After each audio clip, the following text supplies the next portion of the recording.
Olá, pessoal, tudo bem? Boa noite. Como fazemos toda quinta-feira, nós trazemos sempre uma pessoa exponencial numa área, uma pessoa que está numa posição de liderança. E essa pessoa que eu estou trazendo hoje é a segunda vez que nós conversamos, que nós batemos um papo. É uma pessoa fascinante, é uma pessoa que tem uma experiência incrível em liderança, é uma consultora empresarial, uma pessoa que trabalha com liderança motivacional, e ela tem muito para falar sobre ela, para falar da experiência dela, e nós vamos explorar muito isso. Essa é a Ana Cunha. A última vez que eu entrevistei a Ana, ela estava em Nova York, e hoje a base dela é Miami. E diretamente de Miami eu vou trazer a Ana Cunha. Quero que ela se apresente, fale um pouco dela. E hoje vai ser um bate-papo tão agradável como foi o último. E eu vou trazer para vocês essa figura chamada Ana Cunha, que é uma consultora motivacional na área de liderança e motivacional, com líderes, e o trabalho dela é fascinante. Ela vai falar um pouco sobre isso. E eu estou aqui nesse momento convidando, então, Ana, entre no estúdio para a gente bater um papo. E aí, como é que você está? Tudo bem, Agui, e você? Tudo jóia. Você está mais em Miami agora? Estava em Nova York a última vez que a gente bateu papo, você está em Miami. Sim, agora estou em Miami. Me mudei para Miami no início da pandemia. Tá Exatamente. Certo. Ana, como nós fazemos toda quinta-feira, às 20 horas, nós sempre trazemos uma pessoa que está no universo da liderança, tem uma experiência com liderança. Você tem feito muita coisa nessa área do ponto de vista motivacional. Fala para a nossa audiência um pouco sobre você. Conta primeiro quem é a Ana Cunha. Vamos lá. Bom, Ana Cunha é uma brasileira que se mudou para os Estados Unidos há 24 anos atrás. No Brasil, sempre trabalhei na área de saúde, sempre na área de marketing. Depois que eu me mudei para cá, para os Estados Unidos, eu me especializei na área de internet, e-commerce, mas sempre na área de marketing. E também comecei a encampar a abertura de mercados, de novos mercados. E entrei na área de aviação, trabalhando nessa indústria da aviação desde meu começo aqui. Tem 19 anos que eu estou nessa área. E sou consultora, né, nessa área mesmo de marketing e de abertura de mercados. E eu tenho, em paralelo, uma paixão muito grande que é a motivação. Eu, por um longo tempo, eu separava muito essas duas áreas, porque eu achava que o trabalho profissional não tinha muito a ver com a motivação, ou não seria muito bem visto, né? A Ana falar de motivação, sendo que a Ana é marketing, a Ana é abertura de mercados. Então, eu lutei um pouquinho contra isso, sempre deixei isso muito separado. Mas foi a pandemia que me deu aquele empurrão, assim, quando veio a pandemia, eu senti necessidade de pôr para fora aquilo que eu tenho aqui dentro, que é realmente essa paixão. E eu acho que os dois caminham totalmente juntos, né? Não existe como você fazer um trabalho bom se você não estiver motivado, não tiver inspiração pelo que você faz. Então, desde então, eu resolvi assumir essa paixão pela motivação, juntar com marketing, juntar com vendas, com liderança, e eu acho que é isso. Acho que hoje o mundo empresarial, a vida pessoal nossa, temos que caminhar com motivação, né? E inspiração. Então, essa é a Ana de hoje, pós-pandemia. Tá certo, Ana pós-pandemia. Agora, fala um pouco do teu lado pessoal. Você tem uma filha, é isso? Você tem... Eu gostaria de muito que a nossa audiência soubesse um pouco sobre esse aspecto, esse teu lado pessoal. Conta pra gente um pouco sobre isso. Sim, eu tenho um casal de filhos maravilhosos, né? Toda mãe acha os filhos os melhores, eu acho os meus os melhores. Tenho uma filha mais velha, Gabriela, Gabi. Ela atualmente mora em Dallas. E tem um filho, Felipe, que mora em Nova York. Ela também... Os dois meio que seguiram esse meu lado de motivação, de marketing.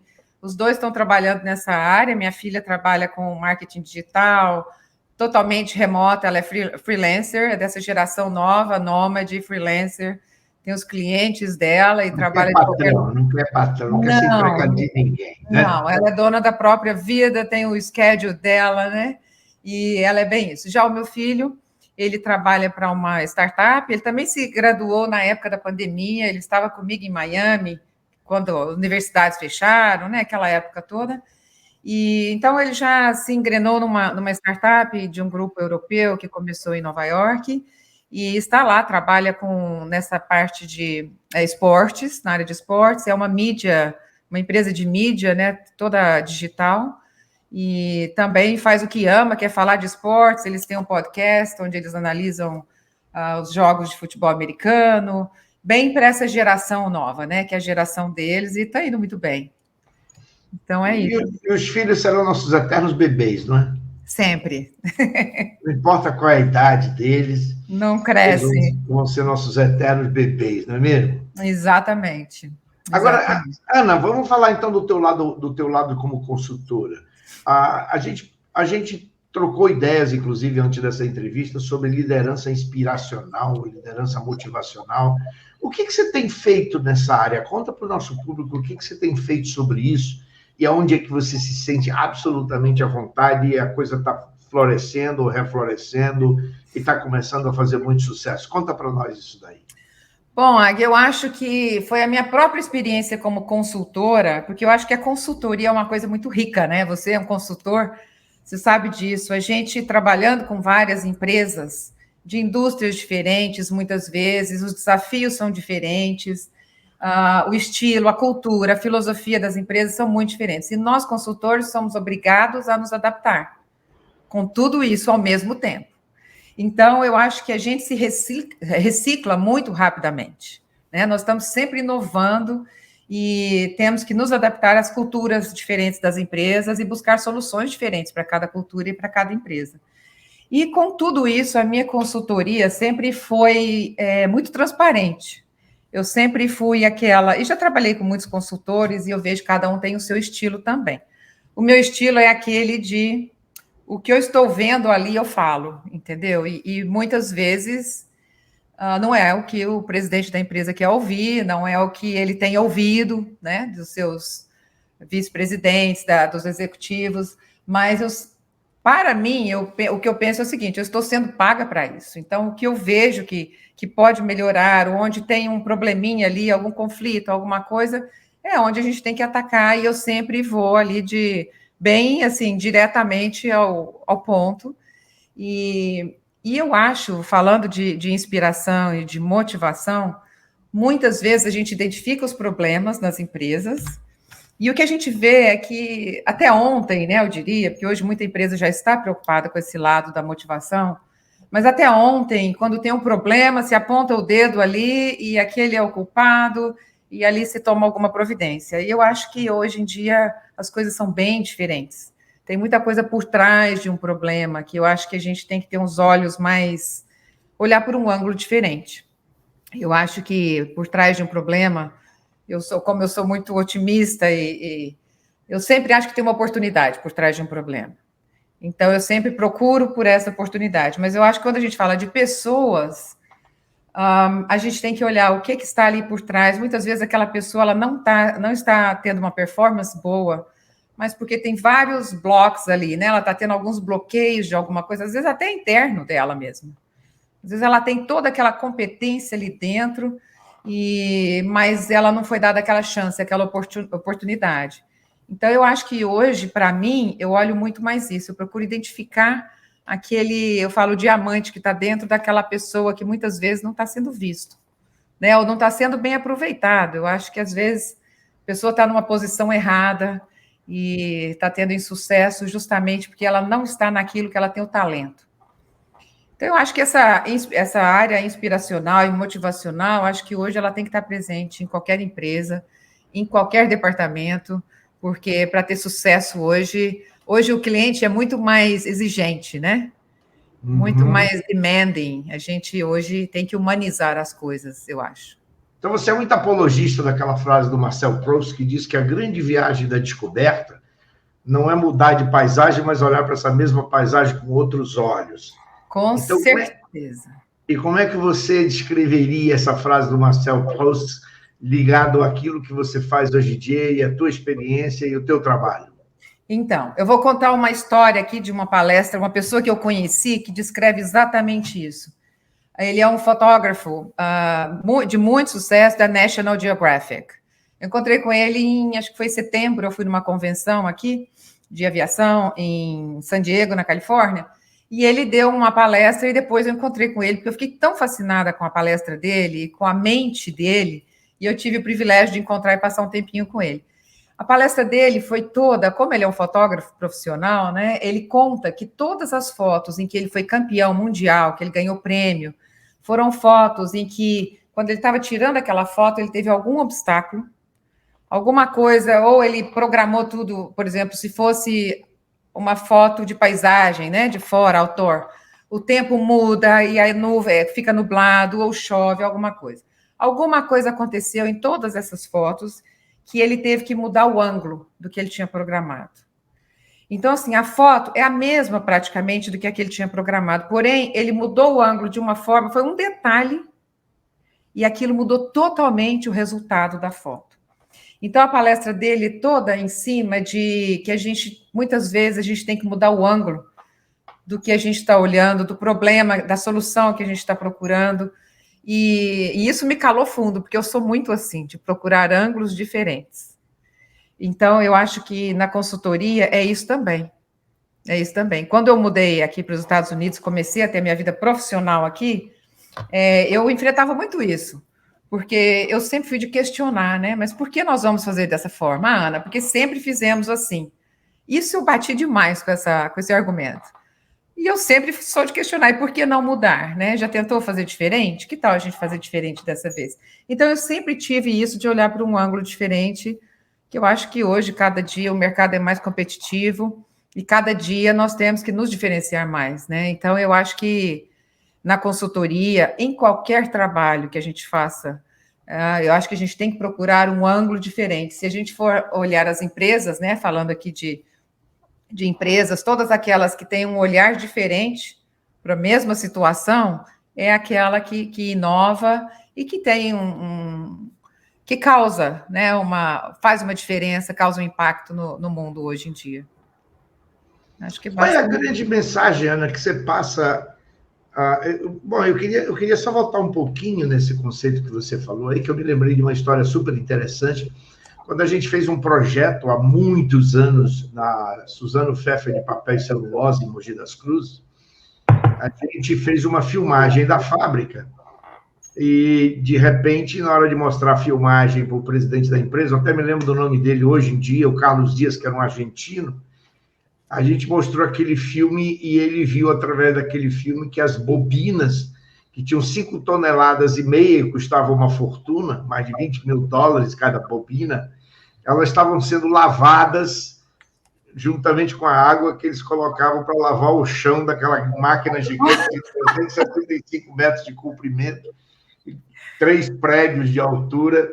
E aí, ele, quando viu o filme, ele ficou extremamente chocado. Ele disse, eu passo sempre por ali e eu nunca vi essas bobinas sendo lavadas do jeito que elas estão sendo lavadas aí e esse estrago que está sendo causado.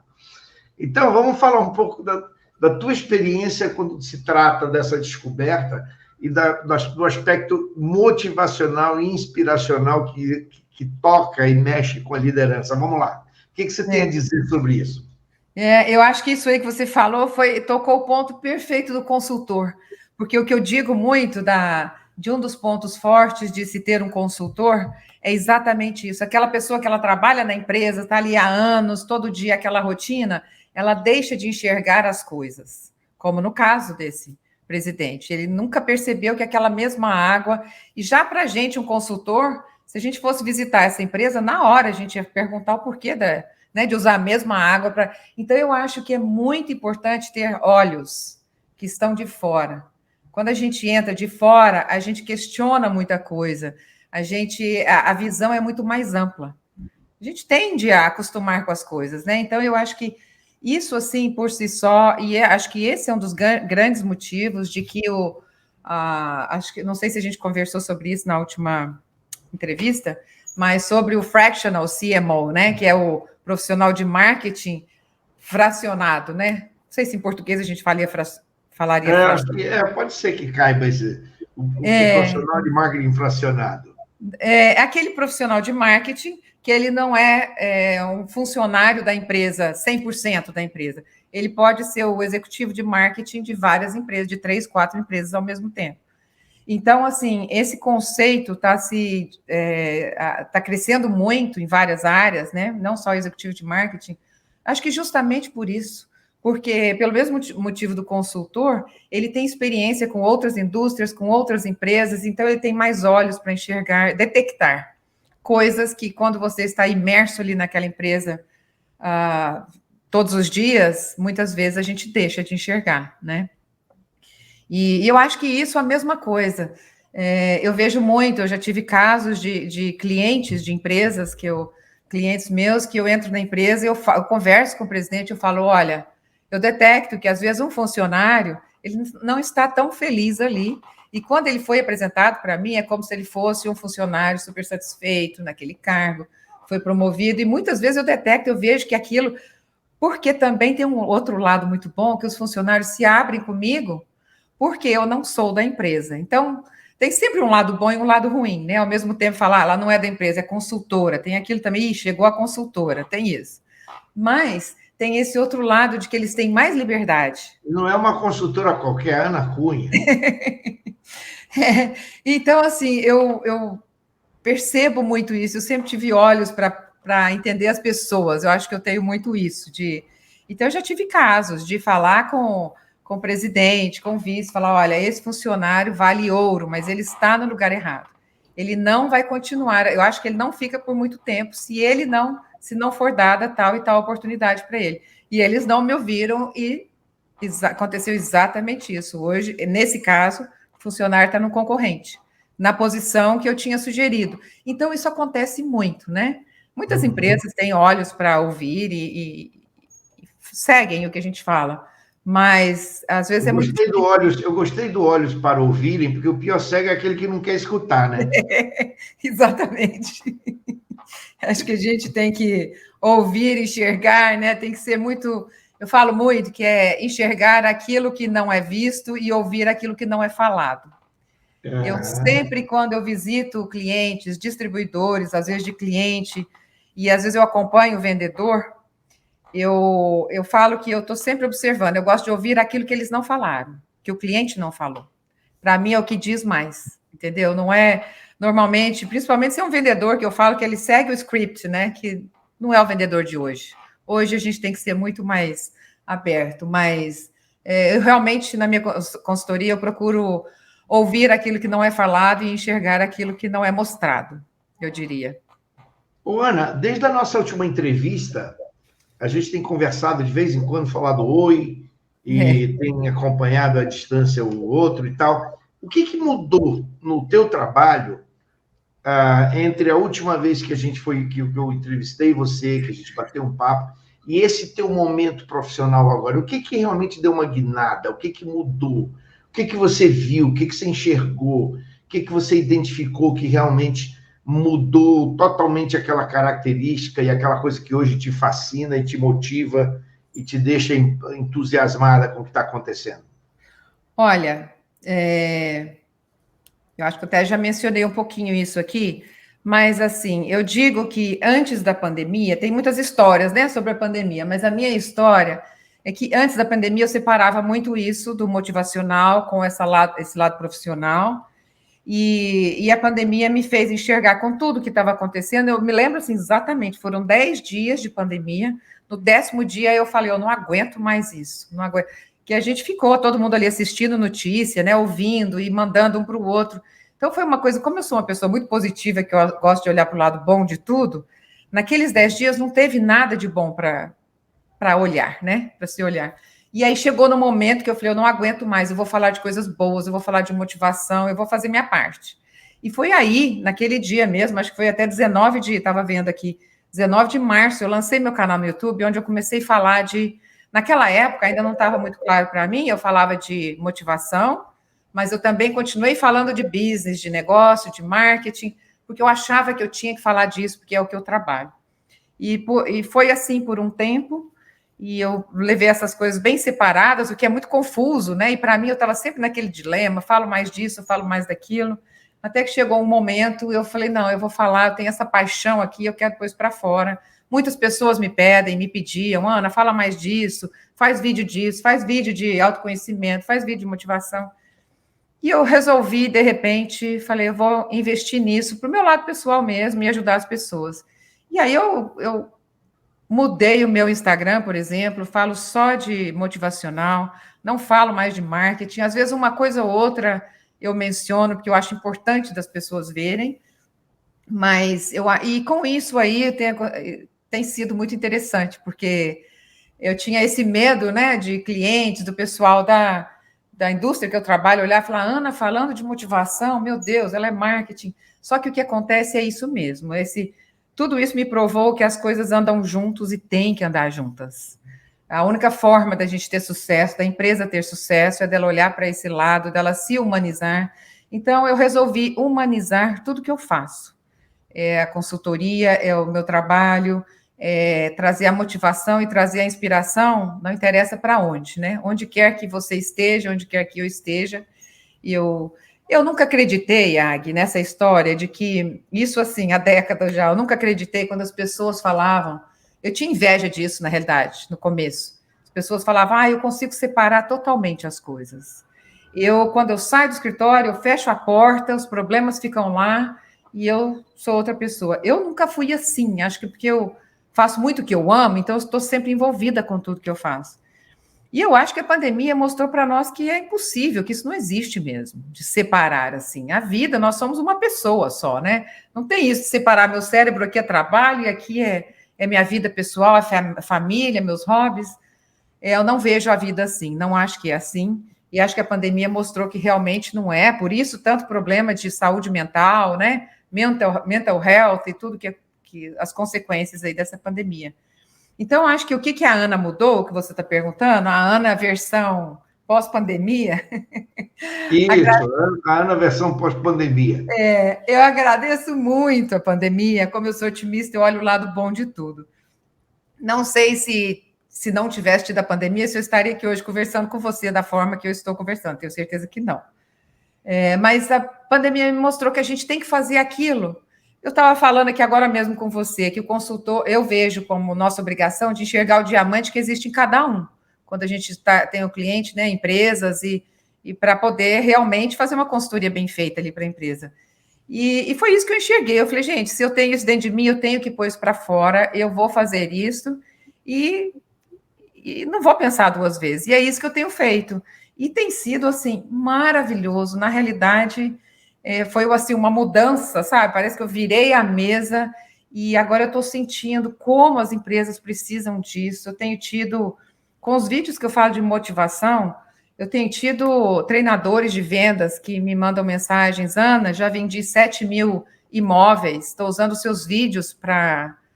Eu faço treinamento de vendas, estou usando seus vídeos para motivar os treinadores.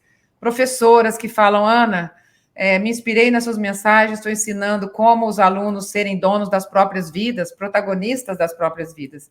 E isso nunca teve em escola, né? Porque a gente não aprende isso. E eu falo muito disso. Então, assim, eu acho que hoje a Ana, pós-pandemia, é super realizada, porque realmente eu juntei tudo que eu amo numa coisa só, que é marketing, é vendas, é abertura de mercado, é motivação e inspiração, sabe? Eu acho que a gente não pode separar nada. Você se inspirou naquela música da Rihanna, lá, Shine Bright Like a Diamond? Até não pensei nisso, não, mas pode ser uma inspiração. Eu acho que o Diamond... Shine Bright Like a Diamond. Sim, eu acho que eu até tenho vídeo que fala disso, eu acho que o Diamond, o diamante, é um ótimo exemplo, porque quando a gente fala que o carvão, né, com a pressão que ele sofre, ele vira o diamante, eu falo que isso é exatamente isso que a gente passa. Nós somos carvão ali, mas o mundo, né, a vida vai lapidando a gente vai sofrendo pressão de todos os lados, vida pessoal, vida profissional, são quedas, né, a gente cai, a gente levanta, a gente apanha, a gente chora e a gente fica mais forte, em cada queda a gente vai levantando, e nisso aí a gente vai lapidando e o nosso diamante começa a brilhar. Mas a gente precisa de acreditar que a gente tem que passar pelas quedas, são as quedas que vão nos dando aquela lapidadinha e fazendo a gente brilhar. Então vamos descontrair um pouquinho. Eu nunca me esqueço da briga de um casal que o marido chega para a mulher e fala assim: meu amor, vamos fazer o seguinte, vamos botar uma pedra nesse assunto. Ela falou assim: ok, tudo bem, uma de diamante. Ela está certa. Ela está certa, né? Então vamos lá. Qual é o segredo do teu sucesso nessa descoberta? Quando você percebeu que você tinha essa capacidade de motivar, e liderar e inspirar as pessoas. Quer dizer, eu gostaria muito de entender esse movimento na tua cabeça, na tua forma de enxergar o teu trabalho, e de repente, como foi que isso tudo aconteceu? Fala para nós um pouquinho sobre isso. Nossa, essa pergunta são várias partes, né? Divide. Eu acho que tudo começou a acontecer mais quando realmente, em 2009, porque até 2009 eu trabalhava com uma empresa de aviação, 2009, aquela crise, 2008, aquela crise econômica horrorosa, a empresa fechou as portas. Eu sempre tive vontade de fazer consultoria, mas nunca tinha tido a coragem de realmente abrir uma empresa e assumir isso. Mas aconteceu em 2008, finzinho, dezembro de 2008, a empresa fechou as portas, eu perdi o trabalho. E os clientes, como eu abri muitos mercados para essa empresa, os clientes continuaram me ligando: Ana, pode me ajudar nisso, pode me ajudar naquilo. Eu fiquei um mês ajudando, até que eu falei: meu Deus, nossa, acho que tem um negócio aqui no meu colo e eu não estou percebendo, preciso ganhar dinheiro também. E foi aí que eu abri, né, a empresa. E a consultoria me ensinou muito, porque justamente pela diversidade, trabalhando com mercados diferentes, países diferentes, culturas diferentes. Isso é uma outra paixão que eu tenho, eu sempre tive, paixão de trabalhar com culturas diferentes. Eu acho que o desafio de uma cultura diferente é muito grande, você saber lidar com isso, principalmente quando a gente fala de marketing e vendas. O marketing tem que ser diferente para cada cultura, para cada país, porque a mensagem, a forma com que a gente entrega a mensagem é diferente. Então, e a gente vê, assim, muitas empresas que falharam, empresas grandes, né? A gente tem exemplos aí, o Walmart, por exemplo, que falhou demais em grandes mercados, porque realmente não adaptaram as empresas para esses mercados. Então, aí mostra que a cultura, né? A cultura está por trás de tudo. Se a gente não adapta a empresa para aquela cultura, ou se a empresa... Agora tem tido muitas empresas, principalmente a situação do Brasil atual, muitos empresários procurando: Ana, a gente quer expandir aí para os Estados Unidos, ou às vezes estão pensando em mudar para os Estados Unidos, alguma coisa assim, mas a gente tem que pensar nisso tudo, não é simplesmente duplicar a empresa que existe aí no Brasil ou em qualquer outro lugar, aqui nos Estados Unidos ou em qualquer outro mercado. Tem que ter um estudo muito grande, entender esse passo a passo, como adaptar a cultura, a empresa, para aquele novo mercado. E eu acho que hoje, eu diria também, se a gente tivesse que resumir em uma palavra, qual a palavra da década? Se você me perguntar: Ana, qual é a palavra da década? Eu sempre gosto de pensar numa palavra que define muitas coisas, assim, tenho essa mania, esse vício. E eu diria que a palavra da década, dessa década e muito provavelmente da próxima, é humanização. Eu acho, assim, que hoje a gente tem que humanizar mais as coisas, as empresas têm que se humanizar mais, o convívio, pessoa com pessoa. Hoje, a gente não compra mais, as pessoas não compram de empresas, elas compram de pessoas.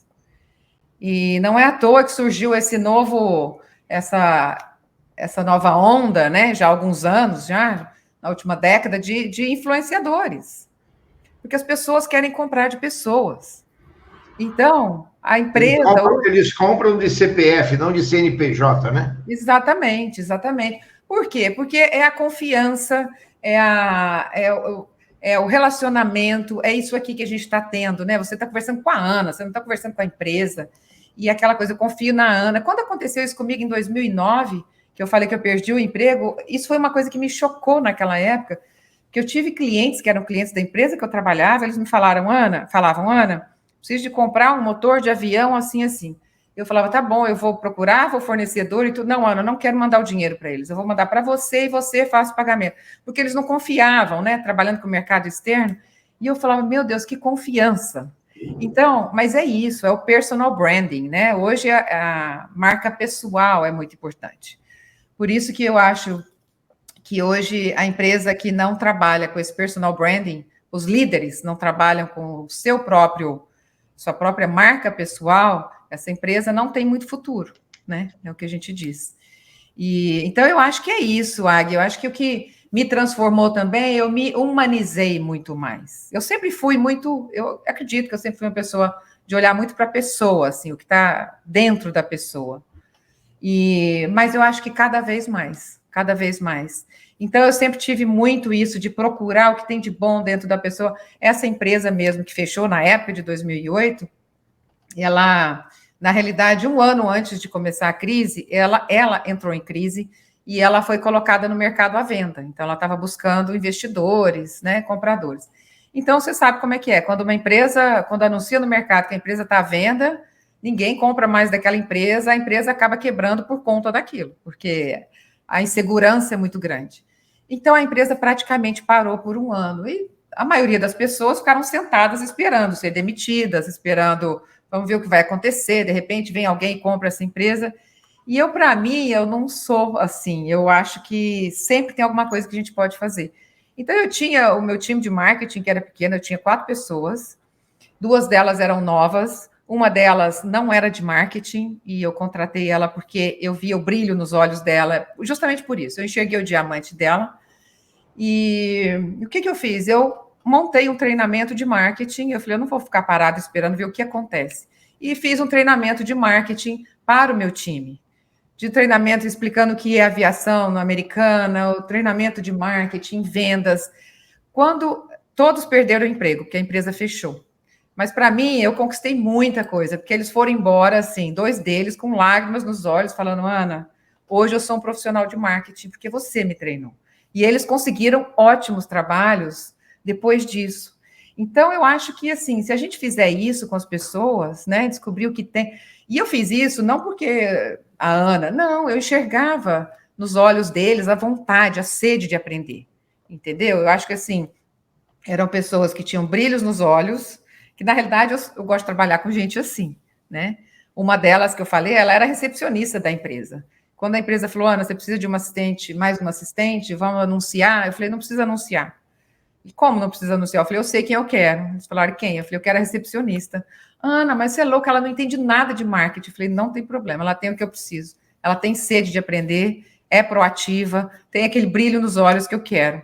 Então, eu acho que é essa humanizar nesse sentido, sabe? De enxergar, enxergar como é que a gente fala? Eu esqueci a expressão, do joio, do trigo. Enxergar realmente é o diamante ali, dentro da pessoa, ou aquela vontade, aquele talento que ela tem, e que muitas vezes a vida não deu oportunidade dela explorar, ou nem ela sabe que tem, né? Ou será o reflexo de você mesmo? Porque você tem um brilho nos olhos. Aí essa pergunta eu já não sei responder. Eu sei que... Porque a gente tem uma tendência, a procurar pessoas que são muito parecidas conosco. É verdade.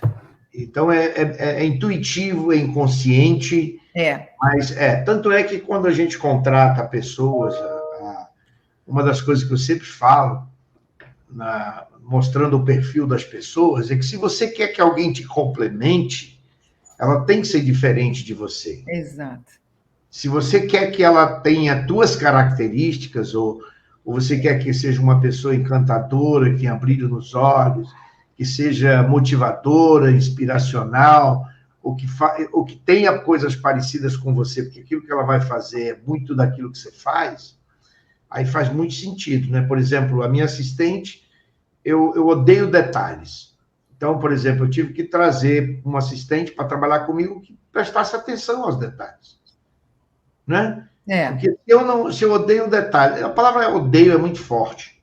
Não é que eu odeio detalhes, não tem a ver com o meu perfil, eu não gosto de olhar detalhes, eu seria um desastre como diretor administrativo de uma empresa, diretor financeiro, diretor de controle de qualidade ou de qualidade. Eu seria um desastre nessas funções, justamente porque por exemplo, analisar contratos. Pelo amor de Deus. Nossa, também detesto. eu não vou analisar contrato nenhum, né? Aliás, eu deveria ler alguns dos contratos que eu já assinei na minha vida e eu acabei não lendo, e de repente tinha lá aquela linha fina, bem fininha. Eu nunca me esqueço, aliás, é uma história super interessante. No dia que eu assinei a compra da minha casa, foi o mortgage da minha casa nos Estados Unidos, tinha muita coisa ali, tinha muitas páginas. E aí eu falei com o advogado, olhei para ele e falei assim, escuta, Jerry, eu estou assinando aqui um contrato, eu nem sei por que eu estou assinando isso na realidade, porque eu não leio nada disso. Ele falou assim, olha, Agui, aí nessas linhas finas, se você pagar o teu mortgage todo mês, certo? Não há nada nessas linhas finas que possa te prejudicar. Agora, se você não pagar o teu mortgage todo mês, não há nada nessas linhas finas que possam te salvar, entendeu? É verdade, é verdade. Assim, aquilo foi suficiente para o que eu precisava. Quer dizer, às vezes você pega um pacote dessa altura de folhas e de contrato, que você nunca vai ler aquela porcaria, mas o advogado resumiu de uma coisa de uma forma tão simplista, mas tão interessante. Se você pagar o teu mortgage todo mês, não há nada nessas linhas finas que vão te prejudicar. Agora, se você não paga, não tem nada nessas linhas finas que vão te salvar. Isso a gente falou de diamante, falou de brilho nos olhos, falou de perfil, e eu já estou estendendo um pouquinho mais e falando da coisa do perfil, da similaridade com você e tudo mais. Como é que você... Agora, conta para mim o seguinte, você se identificou como uma pessoa capaz também de trabalhar liderança motivacional e inspiracional. Fala para a gente na prática o que isso significa, Ana. Eu tenho muita curiosidade e gostaria de compartilhar com a nossa audiência. O que isso significa em termos práticos? Você consegue compartilhar com a gente alguns exemplos disso? A liderança inspiracional, bom, eu digo, tem uma frase do Ronald Reagan, né, o ex-presidente americano, que eu gosto demais, que eu acho que descreve isso, que ele fala mais ou menos assim, não é exatamente isso, não lembro exatamente, eu sei que ele fala que, acho que o maior líder não é aquele que realiza coisas extraordinárias, mas é aquele que faz com que as pessoas se superem e realizem coisas extraordinárias. Eu acho que esse é o verdadeiro líder. E isso é uma liderança inspiracional. Ou seja, a gente inspira, né? Como líder, nós inspiramos quem trabalha para a gente, a eles a inovarem, a criarem. Eu acho que uma pessoa que eu admiro muito, assim, que eu gostaria muito de um dia encontrar e pelo menos uma horinha conversar, é o Richard Branson, da Virgin Group.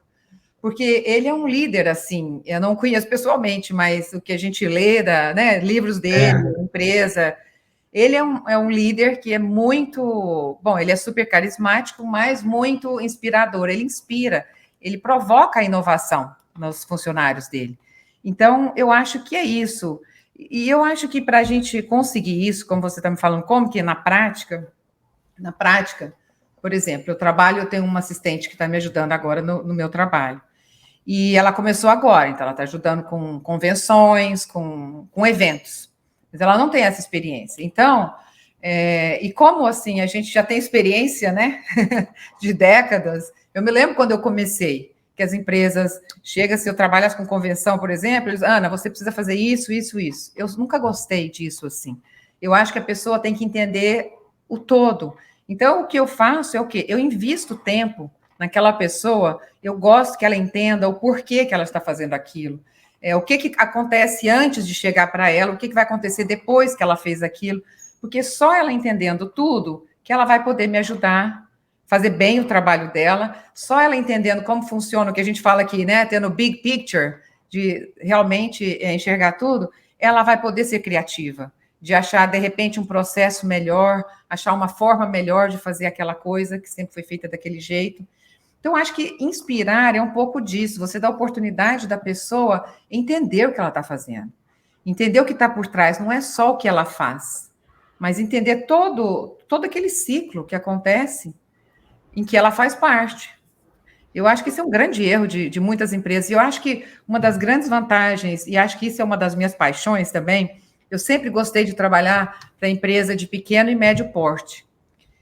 Por quê? Por vários motivos, mas um deles é isso, né? Aquela expressão que a gente fala, a gente tem que usar vários hats, vários chapéus, né? Porque a gente tem várias funções e não tem uma rotina muito certa. Eu sempre gostei muito disso. E o ritmo é muito mais avançado, mais rápido do que uma empresa grande, onde já está tudo definido ali certinho. Então, eu acho que essa liderança inspiracional é isso, dar oportunidade, investir tempo, que é uma coisa que ninguém tem normalmente. Hoje a gente conversa nas empresas, está todo mundo muito ocupado, ninguém tem tempo para aquilo, ninguém tem tempo, é reunião demais que acontece e ações de menos, né? Eu diria. Muitas reuniões e poucas ações. Muitos comitês. Muitos comitês, muitas. Então, eu acho que se a gente desse um passinho para trás, tem hora que a gente tem que dar um passo para trás. E eu faço isso. Hoje eu fiz isso com ela. Eu expliquei, falei, eu quero que você entenda. Ela, nossa, que coisa, então é assim? Falei, aí ela já me deu uma ideia. Eu falei, justamente por isso que eu estou te explicando tudo isso. Eu sei que você vai ter ideias maravilhosas. E é incentivar, né? Motivar a pessoa. Quando ela vê que ela é capaz, aquilo meio que abre, né? Acho que abre assim o horizonte da pessoa e ela cria mais. Então, acho que a liderança inspiradora é muito isso, é você não só dar a oportunidade, você tem que criar o ambiente para ela. E ser bem portas abertas, né? Tem muita liderança que é aquela porta fechada, você tem que bater para falar com o chefe. E isso hoje é coisa do passado, isso não existe mais. Você falou do Richard Branson, e eu me lembrei de algumas coisas interessantes, algumas passagens relacionadas com ele. Eu tenho uma amiga, uma inglesa, aliás, ela já está há muitos anos, ela trabalha com a British Airways. Sei. E ela foi responsável pela posição dela, pela forma como ela desenvolveu o seu talento. Ela foi responsável durante muitos anos de cuidar dos passageiros lá na sala VIP que viajavam no Concorde. Aham. Aquela época. Então, ela falava uma coisa super interessante. Ela dizia que a Virgin Atlantic pagava um salário menor, mas que muita gente na British Airways gostaria mesmo de trabalhar para a Virgin Atlantic. Olha só. Então. Quer dizer, uma coisa que chamou a atenção, quer dizer, para você ver como o salário não é hoje em dia, é bom, mas não é a coisa mais importante. Não é o fator decisivo, Não é. Os benefícios intocáveis, que são aqueles benefícios não palpáveis, intangíveis, existe no universo onde tem um grande líder. E ela disse exatamente por causa da forma como a Virgin Atlantic trata os seus funcionários, os benefícios que eles colocam à disposição dos seus funcionários. Exatamente. E muita gente da British Airways, mesmo com um salário bem mais alto, gostaria muito de poder trabalhar na Virgin Atlantic. Entendo perfeitamente. Hoje eu trabalho com uma pessoa que ela trabalhou para o Richard Branson também. E ela confirmou tudo isso, essa impressão que a gente tem, que eu tenho. Ela falou, Ana, exatamente isso. Ela já voou várias vezes com ele. Mas eu acho, Gui, que tem uma palavra também que define isso, e que eu acho que é uma palavra importantíssima na vida, não só para lado profissional, mas pessoal também, que é o quê? Admiração. Se a gente não admira o líder, se você, no lado profissional, se você não admira o seu líder, você não tem motivação. Se você não acredita naquilo que ele faz, naquilo que ele passa, você não tem motivação. A mesma coisa é na vida pessoal, num relacionamento, num casamento. Quando a pessoa deixa de admirar o parceiro, a parceira, ou o chefe de trabalho, não tem como. Porque o amor, o que antecede o amor é a admiração, né? E a admiração ela tem que ser contínua, né? Ela tem que continuar. Então, eu acho que isso é muito importante. E acho que é isso que acontece com o Richard Branson, né? Esse exemplo aí que a gente deu. Eu acompanho a vida do Richard Branson há muitos anos e li vários livros com ele, sobre ele. E uma das coisas que ele fala que realmente é muito incrível, ele diz, isso serve para o mundo inteiro em termos de liderança, ele fala assim, você tem que tratar bem os teus funcionários para que eles tratem bem os seus clientes. Não é? Uhum. Se você trata bem os seus funcionários, eles vão tratar bem os seus clientes.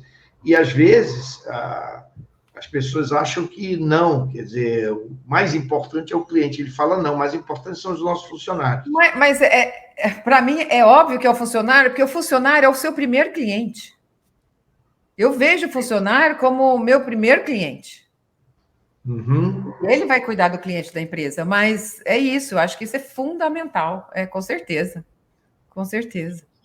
Então, agora vamos explorar um pouquinho mais isso que você acabou de falar. Hoje, se alguém quisesse contratar a Ana, quer dizer, que tipo de desafio? Porque eu já não falo de problemas, eu já substituí a palavra problema por desafios faz muito tempo na minha vida. Exatamente, eu também. Que tipo de desafios tem que ter uma empresa, ou deveria ter uma empresa, para contratar a Ana e os seus serviços hoje em dia? O desafio, eu diria que, na realidade, são mais metas, né? Seriam metas de expansão, metas de crescimento, metas de internacionalização, vamos dizer, uma empresa do Brasil que esteja querendo vir para os Estados Unidos, ou vice-versa, ou simplesmente uma empresa que, hoje em dia, eu falo que, também, de novo, não acho que a pandemia mudou o mundo, eu acho que a pandemia acelerou as coisas que já estavam por acontecer. Mas, então, com a pandemia, eu falo que ela abriu os portões do mundo, para o mundo. Hoje nós temos acesso, eu posso estar aqui em Miami, trabalhando, fazendo um trabalho para uma empresa aí do Brasil, uma no Japão, em qualquer lugar. E a mesma coisa, qualquer empresa, né? Hoje a gente tem até serviços que antigamente tinha que ser pessoal, um personal trainer, por exemplo. Hoje eles dão aula virtual. Então, assim, o mercado abriu demais. Então, de repente, tem empresas no Brasil que elas querem vender para os Estados Unidos, não necessariamente estar nos Estados Unidos. Então, tem vários ângulos diferentes que pode se olhar. Às vezes a empresa não está preparada para estar aqui, ou não quer ter esse investimento, mas ela quer o americano como cliente. Então, tudo tem formas, estratégias, né, que são desenvolvidas para conseguir pegar essa faixa aí tão importante, né, de clientes aqui americanos, que muitas vezes eu acho que tem empresário deixando o dinheiro na mesa, né? Deixando de explorar essas oportunidades que existem muito. Então, acho que é isso, não é tanto desafio, mas são as metas. Se tem meta de expansão, se tem meta de aumentar a produtividade, sabe? São desafios, assim, ou de qualidade do time. Você soube de vários casos em Miami mesmo, por exemplo, que começou por lá. Primeiro, empresas que desistiram de investir nos Estados Unidos. Você conhece a história do Habib, né? Sim. Tinham feito uma pesquisa, tinham investido uma baita grana para fazer uma pesquisa no mercado, etc. E, de repente, o Bin Laden foi lá e derrubou as duas torres. E aí eles tiraram o pé do acelerador e falaram assim, esse momento não é um momento próprio para a gente abrir um restaurante árabe nos Estados Unidos ou uma rede de restaurante árabe nos Estados Unidos, porque a rejeição ao árabe está muito grande. Eles tiraram o pé na hora certa, mas isso já não aconteceu com a Giraffe, por exemplo. A Giraffe, que também era uma empresa de comida que foi expandindo nos Estados Unidos, daqui a pouco tinha um monte de restaurantes Giraffe em Miami, e logo passaram alguns anos e depois começou a fechar uma por uma. Não é? Exato. Isso eu estou falando na indústria alimentícia, inclusive no ramo dos restaurantes, né? Então, teve outro caso, por exemplo, da Giraffe, é um exemplo, Habib foi o outro que a gente fizeram a pesquisa, o outro foi o Paris 6, que ficou denominado. Quer dizer, se você tivesse sido contratado por essas empresas, Ana, o que você teria alertado a elas? O que você teria recomendado? O que de repente elas poderiam ter feito diferente com a ajuda da Ana, que você acredita que seria uma luz no final do túnel, que não seria um trem em sentido contrário? Ótima pergunta, porque é exatamente isso que eu faço, que me dói ver isso acontecer. Porque o que acontece, normalmente, quando as empresas vão se expandir no mercado novo, elas olham tudo menos para o mercado. Elas olham quanto vai custar essa expansão, quanto custa o imóvel, quanto que é o salário. Elas olham tudo isso, esse custo que é fácil de calcular, né? Mas ela não vê exatamente o que eu falei antes, a adaptação que ela tem que passar para entrar naquele mercado. Isso como você falou antes, né? É difícil, não é palpável. Então, normalmente, o empresário ele não quer pagar por isso. Na época da pandemia, eu falo que um filho meu, que nasceu da pandemia, foi exatamente isso. Eu criei um curso online onde eu falo o passo a passo da preparação, como adaptar sua empresa para a internacionalização. E é exatamente isso, que é esse passo que essas empresas todas não fizeram. Entendeu? Elas estudam, e às vezes, por exemplo, tem muito sucesso no Brasil. Então, não, tem sucesso no Brasil, então vai ter sucesso nos Estados Unidos. Não garante nada, isso não é garantia. Tem que ter um estudo de mercado, estudo de comportamento do consumidor, estudo da concorrência. A mesma coisa, hoje eu não sei como a empresa está, mas Madeiro, né? O hambúrguer. É o Madeiro. Madeiro. Também, né? Foi uma coisa que abriu aqui e não durou, porque chegou aqui a concorrência de hambúrguer é muito. Os hambúrgueres aqui é uma das coisas que o americano faz melhor. Então assim, eu Ou acho seja, que os caras foram vender hambúrguer no país do hambúrguer. no país do hambúrguer, o Madeira é excelente no Brasil, mas aqui a concorrência. Então, assim, é esse estudo que falta. Não é que não tem que entrar aqui, mas então tem que achar um diferenciador. Aí vem toda a estratégia, o planejamento de como se adaptar, como entrar no mercado e como conquistar o cliente. Isso custa, isso é consultoria e custa dinheiro. E normalmente as empresas não querem pagar por isso, elas vão para o caminho mais fácil, né? Vão para o atalho. E esse atalho custa milhões de dólares, que é isso. As empresas passam alguns anos aqui, fecham as portas e vão embora. Eu já vou dar uma dica. Eu já vou dar uma dica aqui para aquelas empresas que estão pensando em ir para os Estados Unidos, baseado também na minha experiência, que é a seguinte. Você viu que o coco bambu, que faz o maior sucesso lá no Brasil, faliu, não deu certo e foi um desastre nos Estados Unidos. Por quê? O primeiro lugar é o seguinte: nenhuma empresa brasileira deve vir para os Estados Unidos achando que vai contar com a população brasileira para poder sobreviver. Jamais. Né? Esse é o primeiro erro. O Coco Bambu foi megalomaníaco. Eles criaram ou investiram num prédio em Miami Beach com 500 lugares, um prédio caríssimo, pagavam 3 milhões de dólares por mês pelo lugar, 500 lugares. Se aquilo lotasse realmente pelo menos 4 dias por semana, daria para pagar tranquilamente aquilo que eles estavam ganhando em dólar, vendendo comida em dólar e tudo mais, e deu certo. Mas eu comecei, olha, e os brasileiros, a gente percebia que os brasileiros eram os que mais frequentavam o Coco Bambu em Miami Beach. E a gente chegava lá e percebia que só o primeiro andar estava ocupado por 150 brasileiros, um outro hispano e tudo mais. E aquela população não iria manter o Coco Bambu nos Estados Unidos. Uhum. Então, eles poderiam ter começado, se eles tivessem pedido aconselhamento nosso, meu e seu, inclusive, nós dois poderíamos ter trabalhado em parceria com esse projeto. Nós diríamos para eles, eu com certeza que nós diríamos para eles, por que vocês não começam com 150 lugares primeiro? Adapta a cultura primeiro, vê se o pessoal gosta daquela nosso tempero. Tem todo o planejamento, né, Agui? Tem exatamente isso. E tem o teste, a fase de teste. Eu falo, gente, às vezes aqui acontece, abre o restaurante e as pessoas são convidadas, aquilo eles não cobram, e as pessoas falam, nossa, mas custa muito caro. Gente, isso é marketing. Você está deixando elas terem um taste, né? Experimentarem. Quer dizer, tudo faz parte do planejamento, e é isso aí. São esses olhos, o mercado americano é muito bom. Eu falo sempre, o mercado americano é excelente, mas também é o mais competitivo do mundo. Então, o americano é o melhor marketing do mundo é o americano, é nos Estados Unidos. Então, o marketing aqui tem que ser muito bem feito. E é isso, o planejamento, a estratégia. É isso, Ag, que infelizmente as empresas fazem um atalho ali, falam, não, já achei um gerente ali, já achei o imóvel, já contratei o escritório de contabilidade, eles vão naquelas... Então, vamos encher esses 500 lugares aí. Pois é. E aí... E você sabe que tem uma outra coisa interessante, até para a gente trocar ideias desse finalzinho da nossa entrevista, do nosso bate-papo. Você já ouviu falar naquele restaurante aí no centro de Miami chamado Camila? Não conheço. Essa é uma outra história interessante.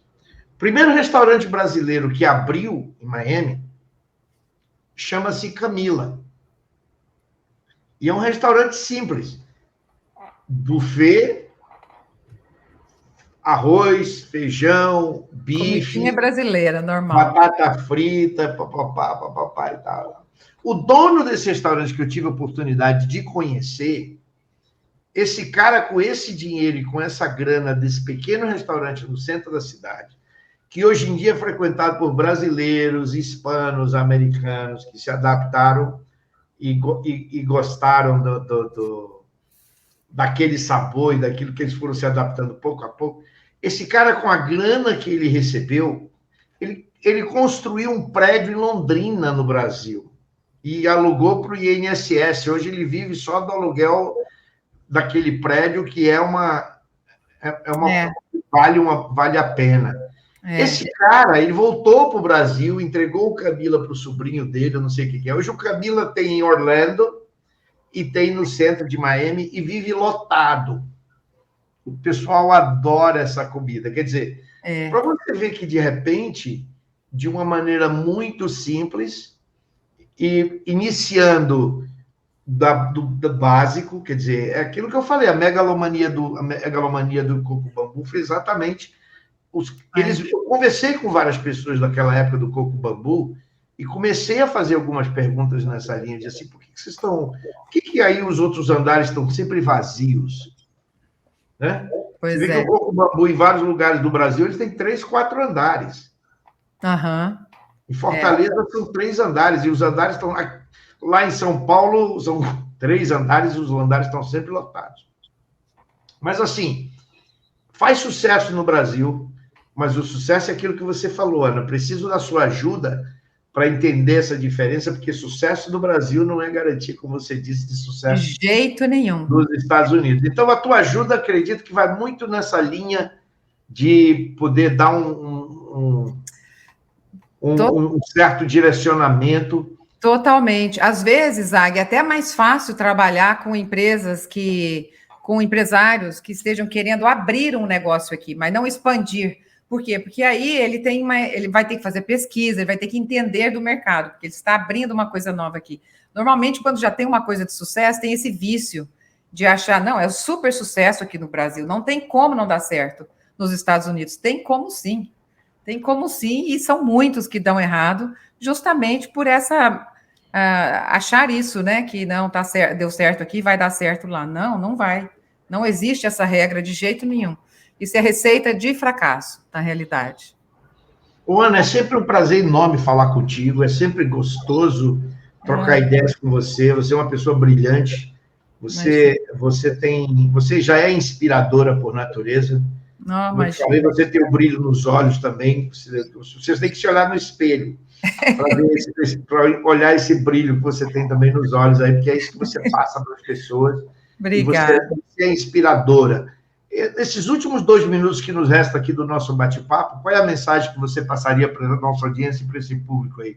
Ou do Brasil ou do mundo? Nós estamos falando em português, nesse momento a gente vai acabar... Do mundo. Eu estou descobrindo com o meu Instagram, agora que eu falei que eu voltei para o motivacional, está muito interessante, assim, eu estou apaixonada, porque agora eu estou em contato com brasileiros no mundo.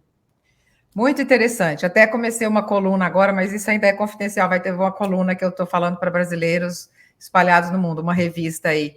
Mas a minha mensagem, eu acho assim, não vou nem voltar muito para negócio, nem muito para o lado pessoal, porque, como eu falei, eu não consigo separar. Eu acho isso, eu acho que a gente tem que fazer na vida, acho que a vida é curta e a vida é boa demais. Então, a gente não pode perder tempo fazendo o que não ama, sabe? E nos limitando. Acho que todo mundo tem esse diamante que eu falei aqui dentro.